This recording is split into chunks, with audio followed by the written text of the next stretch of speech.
sur Exercising Influence, l'art d'influencer.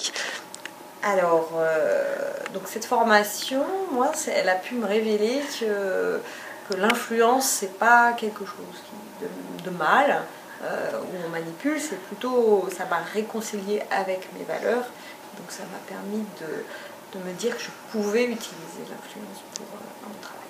Super, merci.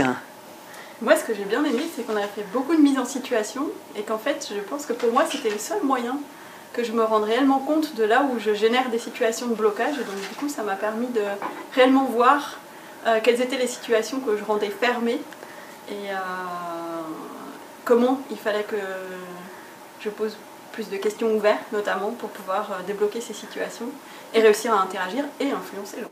Ok, alors mesdames, comment est-ce que vous allez mettre ça en place dans votre quotidien? Alors, il y a quelques outils qu'on a pu voir lors de la formation où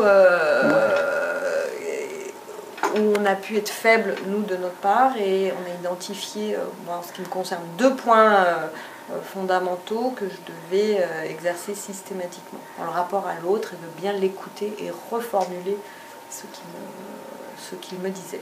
Merci. Donc, ouais, cette formation, c'est aussi l'occasion en fait de faire un 360, c'est-à-dire de recueillir les avis de différentes personnes avec qui on travaille.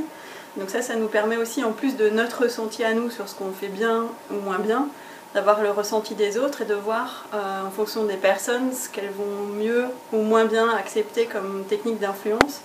Et donc aussi de comprendre que c'est pas simplement notre façon de voir les choses, mais aussi comment dans la relation avec l'autre, on peut avancer ensemble vers un objectif commun.